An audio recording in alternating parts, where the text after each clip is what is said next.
you know that exact feeling. You're just sitting there staring at a screen. You've got this massive, potentially life-changing goal right in front of you. Yeah, looming over you. Right. And you even know the exact steps you need to take to achieve it. But you just find yourself completely paralyzed. It's that maddening gap between knowing exactly what to do and, actually doing it. It's the absolute definition of a frozen start. And what usually happens in that moment is society, or even our own internal monologue, labels it as a motivation issue. We tell ourselves we lack discipline. Right, the whole push-through-it mentality. Just try harder. But our mission today is to completely dismantle that idea. Exactly. We are taking a deep dive into a really fascinating stack of sources to figure out what is really happening in those moments of paralysis. We're looking at ancient Toltec philosophy from Don Miguel Ruiz's The Four Agreements, modern executive function frameworks from Matt Santi's coaching models. Along with some heavy clinical trauma psychology and the hard neuroscience of brainwave entrainment. Yeah, it's a wide range. And the goal is to really understand why our brains lock up and, more importantly, exactly how we can manually override the entire system. The overarching theme across all these sources is that the frozen start is not, I repeat, not a willpower problem. The paralysis you feel is an involuntary biological and psychological lockdown. To really visualize this, there's a metaphor that perfectly connects all this material. Imagine you're sitting behind the wheel of a $1 million high-performance sports car. The engine is just roaring. You've got like 800 horsepower right at your fingertips. But the transmission is permanently stuck in neutral. Yes, you're burning massive amounts of fuel, generating all this heat and friction, but you are not moving an inch. So our mission today is to give you the precise mechanical levers to put that mental engine into gear. But if we want to understand why that sports car gets stuck in neutral to begin with, we really have to look under the hood at the programming of its internal computer. The software running the machine, basically. Mm-hmm. So how do our sources explain that programming? Well, Don Miguel Ruiz explores this through ancient Toltec philosophy. He talks about a concept called domestication. The idea is that from childhood, society hooks our attention and essentially programs our minds. We're taught how to dream the way society dreams, and in that process, we are handed this massive internal rule book. He calls it the Book of Law. A book of law, like a subconscious manual for how we're supposed to behave. Exactly that. It's a set of rules dictating what is acceptable, what's good or bad, and what success is actually supposed to look like. It's a belief system we never actively chose to install, yet it completely rules our decision-making. And inside the mind, this book is guarded by two internal figures. The first one is the judge. Okay, so the judge is constantly scanning our actions to see if we're violating any of these rules. Constantly. The judge scans every single thought and action, and when a rule is broken, the second figure steps in, the victim. Ah. The victim carries the blame, the guilt, and the shame of falling short. But what is critical to understand here is that Ruiz estimates roughly 95% of the beliefs in that book of law are completely false. They're just fear-based assumptions. Wow, 95%. Yeah, but going against them feels incredibly dangerous. Obeying the rules, even the totally false ones, is what makes the brain feel safe.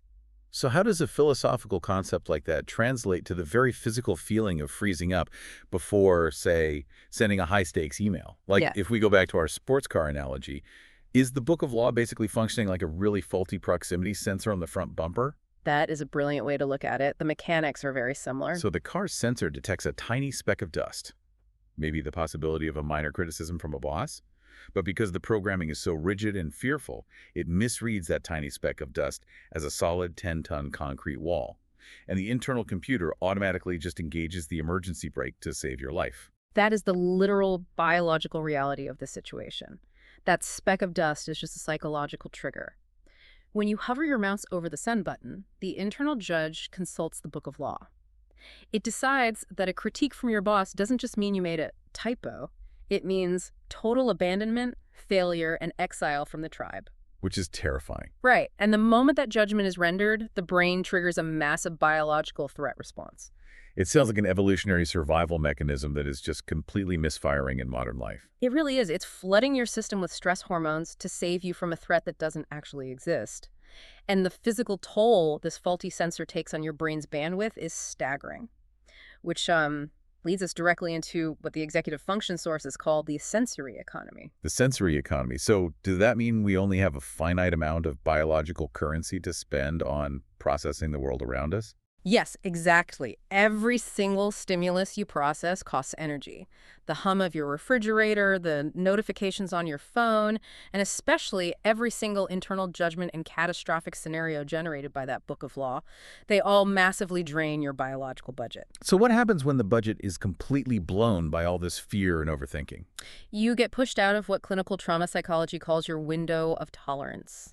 Window of tolerance, meaning what exactly? It's the optimal physiological zone where your nervous system is regulated. It's where you can process stress and still maintain access to logic. But when the system is overloaded by that internal judge, a literal physical cascade occurs. Cortisol and adrenaline flood the bloodstream. Because your body believes it is in mortal danger, blood flow is actually restricted. It literally moves away from the prefrontal cortex. Wow. The prefrontal cortex being the mental CEO of the brain, right? The part that handles logic, planning, and task initiation. Exactly, it's the logic center. And suddenly, it's deprived of the resources it needs to function. This causes a total crash of your executive function. You lose the ability to regulate your emotions or initiate tasks. Your nervous system is forced to choose between two extreme survival states. Fight or flight kind of things. Right. It either shoots up into hyperarousal, your classic fight or flight response where your heart is racing and you're just spinning your tires in panic, or it drops into what is called a dorsal vagal freeze. A dorsal vagal freeze. Yeah. That sounds intense. What does that actually look like for someone sitting at their desk? It is the biological equivalent of an animal playing dead to survive a predator. Yes. Yeah, the vagus nerve signals the parasympathetic nervous system to drastically drop your heart rate. Your breathing becomes shallow. You feel lethargic, dissociated, and totally paralyzed. That is the moment you are just staring blankly at the screen. You physically cannot move forward. And in both of those states, the panic or the freeze, the sources talk about experiencing tunnel awareness. Right. Yes, it's the biological restriction of perception. Your pupils dilate, and your peripheral vision literally narrows. Your brain physically forces you to focus only on the perceived threat, completely eliminating your ability to see the bigger picture or, find creative solutions. Okay, this brings up a massive frustration I have with traditional productivity advice. If someone is stuck in a dorsal vagal freeze, their prefrontal cortex is offline, their vagus nerve is telling them to literally play dead. Conventional self-help will tell them to use a planner or set a timer or just try harder. Oh, I know. But if you are in the middle of a literal amygdala hijack, isn't handing someone a daily planner like handing a map to a driver whose car has no wheels? It is entirely useless in that moment. Yep. Traditional productivity advice often fails because it relies on logic. But you cannot out-logic a biological lockdown. When the bridge to your executive function is out, all cognitive tools fail. You just cannot talk yourself out of a freeze state. So if the logical brain is completely offline, how do we unfreeze? We can't just stay stuck forever. We need a bottom-up physical circuit breaker. We have to bypass the cognitive brain entirely and use a hardwired physical trigger. The sources point to a major tool for this neurolinguistic programming, or NLP, specifically a technique called anchoring. Wait, I have to jump in here. When I hear NLP, my mind immediately goes to 1980s parlor tricks, stage hypnosis, or really questionable sales tactics. Is there actual science behind this? Are we really saying that pressing a knuckle is going to override a profound biological dread of failure? The skepticism is completely valid. I mean, the marketing around NLP has historically been very theatrical, but the underlying neurology is ironclad. It's rooted in Hebb's law, a fundamental principle of neuroplasticity, which states that neurons that fire together wire together. Okay, that makes sense. NLP anchoring is just neuroassociative conditioning. You are manually forging a synaptic bridge between a specific touch receptor and a massive neurochemical release. So how do we actually build that synaptic bridge? The Institute of Applied Psychology outlines a 4-step process, but what does it look like in practice? Well, it starts by engineering the chemical state you want. Step 1 is recall. You don't just briefly think about a memory. You vividly and physically step back into a memory of a high-intensity positive state. Like total confidence. Exactly. Imagine a moment in your life where you felt completely unstoppable, totally confident. You recall the sights, the sounds, the physical posture, until that feeling reaches an absolute peak in your body. You are intentionally forcing your brain to brew a neurochemical cocktail of confidence. And right at the apex of that emotion, you introduce step 2, Apply a unique anchor. You apply a specific, uncommon physical pressure. For example, pressing the middle knuckle of your left hand firmly with your right thumb. So you're linking the physical sensation of the knuckle press to the peak of the chemical release. Yes. And step 3 is crucial. Break the state. The very second that feeling of confidence starts to fade, you release the knuckle and completely disrupt your focus. You look out the window, count the books on a shelf, and wipe your mental dashboard entirely clean. Wait, why do we have to break the state so abruptly? To ensure you only wire the physical anchor to the absolute peak of the emotion. If you hold the anchor while the feeling fades, you wire the fade into the reflex. Oh, wow. I wouldn't have thought of that. Yeah, it's a common mistake. Finally, step 4 is the test. Once you're in a completely neutral state, you press that exact knuckle again. And because those neurons fired together, they wired together, the physical touch sends an electrical signal that triggers the involuntary physiological wave of confidence to just wash over you. You have essentially installed a manual override button on your own dashboard. When the thought of sending that email triggers a cortisol flood and a freeze response, you press the knuckle. The associative reflex instantly halts the flow of stress hormones and brings your prefrontal cortex back online. That is an incredible mechanism. Okay, so the circuit breaker works, the cortisol stops, the emergency brake is finally off, but we're still just sitting in the driveway. Stop car isn't moving forward. How do we safely ease the engine into gear without startling the internal judge and triggering that faulty sensor all over again? This requires a transition to tools that gently rebuild momentum. The sources draw heavily on Matt Sante's executive function coaching, specifically a framework called the Read, Reflect, Rehearse, Reward cycle. The R cycle. Exactly. It's designed to be the ultimate low-friction engine starter. So the first step is read, but there's a very strict boundary on it.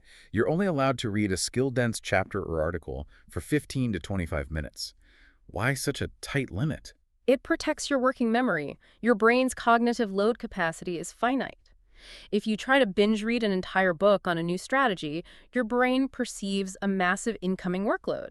It feels overwhelmed, the sensory budget blows out, and the judge triggers a stress response. So you keep the intake light to stay under the radar of the threat sensor. Got it. Then comes the second step. Reflect. This involves a rigid 3-sentence cognitive audit. After reading, you write down exactly 3 sentences. What belief did this challenge? What behavior will I try? What emotion might shift? The constraint of 3 sentences is the magic there. By externalizing the thought onto paper, you're closing mental tabs. Your prefrontal cortex no longer has to burn energy trying to hold on to those concepts. Which frees up the bandwidth for the third step rehearse. Oh. This is a 5-minute micro rep. So if your massive goal is to overhaul your communication style, the micro rep isn't like giving a keynote speech. It is writing a single sentence of an email. Yes. And finally, the reward. You pair that tiny new behavior with a small, intrinsic hit of dopamine. Taking a deliberate sip of coffee or just stepping outside into the sunlight, it satisfies what psychology calls self-determination theory, our fundamental human need to feel a sense of competence and autonomy. Okay, if I can push back on the scale of this cycle for a moment. Sure. The people listening to this are likely high performers tackling huge projects. If the goal is to launch a massive new division at a company, doing a 5-minute micro rep or writing a 3-sentence audit feels like, I don't know, bringing a spoon to dig a trench. It feels like we're just coddling ourselves. Yeah. How does that tiny movement actually solve the paralysis? It feels disconnected because we are conditioned by the Book of Law to believe that massive goals require massive, exhausting leaps. But if we look at the pure physics of behavior, static friction is always greater than kinetic friction. Right. It takes significantly more energy to get a stopped object to start moving than it does to keep an object in motion. Exactly. When you are in that frozen start, the activation energy required to begin is immense. The 5-minute micro rep acts as a Trojan horse for your nervous system.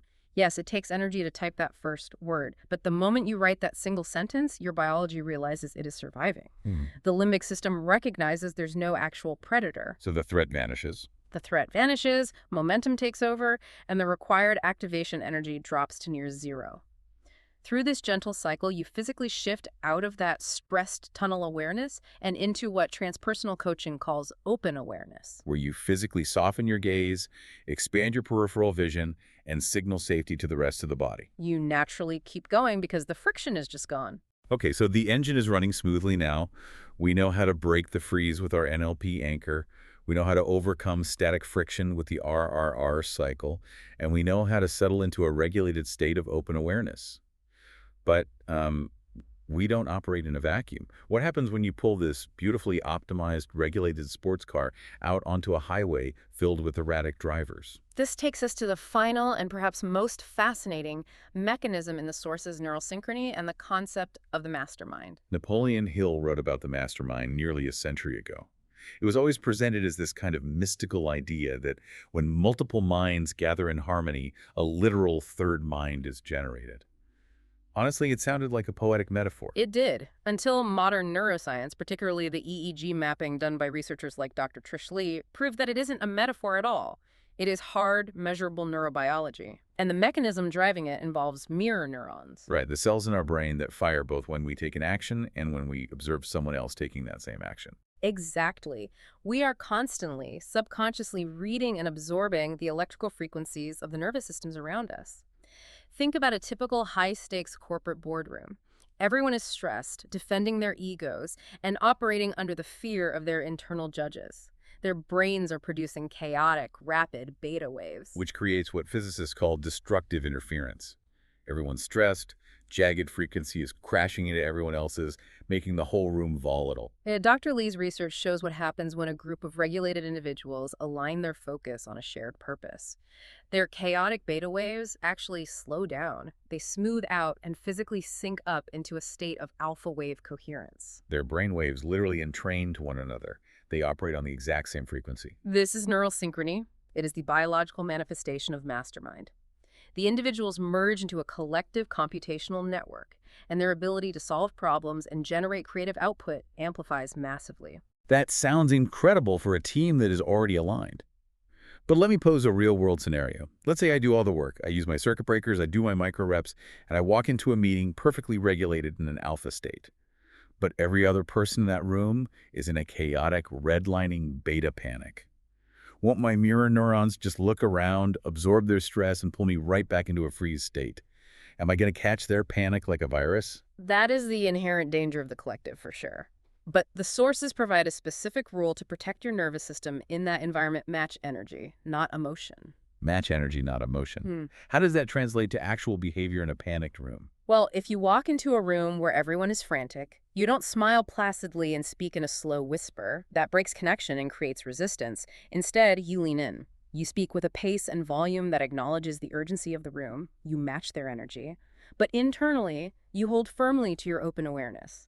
You actively maintain your calm, regulated alpha state. So you are engaging fully with a crisis, but you're refusing to let your internal biology shift back into fight or flight. And the consequence of holding that coherence is profound. Human nervous systems inherently crave regulation. Because you are maintaining a stable, coherent frequency, you become the dominant frequency in the room. Instead of you absorbing their chaos, you become the tuning fork. Wow. Their chaotic mirror neurons will eventually entrain to your calm frequency. By maintaining your own regulation, you don't just protect your own executive function, you biologically elevate the cognitive capacity of the entire room.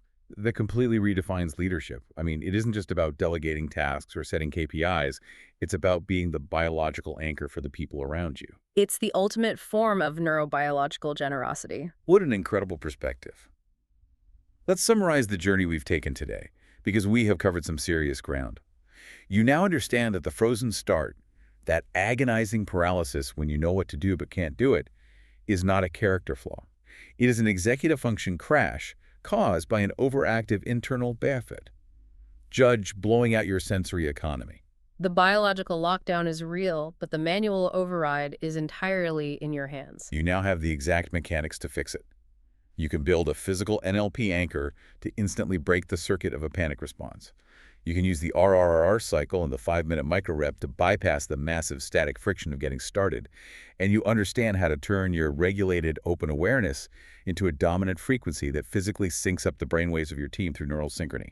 You have finally taken the sports car out of neutral. And as we wrap up, I want you to consider the implications of this beyond the boardroom or your professional goals. The impact of this really goes everywhere you go. Consider what happens when you bring that dominant, regulated alpha frequency into your own home during a heated disagreement with a spouse, or into a tense community meeting in your neighborhood.